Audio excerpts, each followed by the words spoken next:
الرحمن الرحيم. أولا أرحب بكم في هذه المؤسسة القضائية العتيدة. أقدم نفسي أستاذ مصطفى يرتوي، خريج الفوج 24. تقلت عدة مناصب قضائية. كنت نائب وكيل الملك بالمحكمة الابتدائية بالرباط، ثم نائب أول لدى وكيل الملك لدى المحكمة الابتدائية بالرباط سنة 1996 إلى 2011. بعدها نلت الثقة المولوية وعينت وكيل الملك لدى المحكمة الابتدائية بأسفي.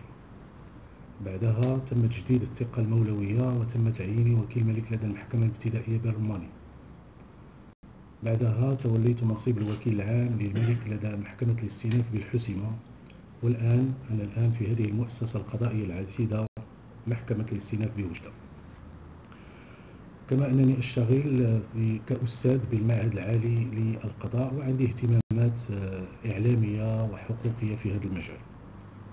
أولا أعتز بالثقة المولوية السامية بتجديد هذه الثقة، وأعتبر أنه هذا التشريف يلزمه واحد الثناء خاص لصاحب الجلالة محمد السادس نصره الله.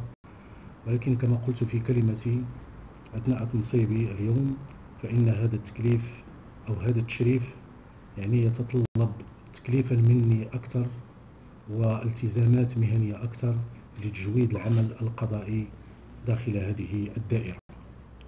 وسوف أسهر بإذن الله وبتعاون مع مختلف المؤسسات العاملة في هذا الحقل من هيئة قضائية وهيئة الدفاع ومختلف المتدخلين في هذا القطاع على السهر على التطبيق السليم للقانون، وهذا ما أهدف إليه، ورد الظلمات عن الأشخاص والاستماع والإصغاء لمختلف تظلمات وشكايات المواطنين، والعمل على إرجاع الثقة وإعادة الثقة للمواطن الوجدي في قضائه وعدالته.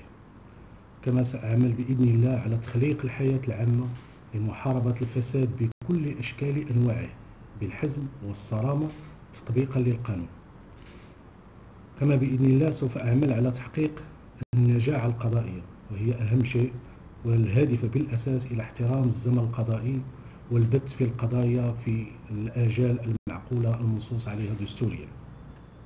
ثم كذلك تكريس مفهوم النيابة العامة المواطنة القريبة من المواطنين، الاستماع كما قلت والإصغاء لمختلف تظلماتهم وشكاياتهم.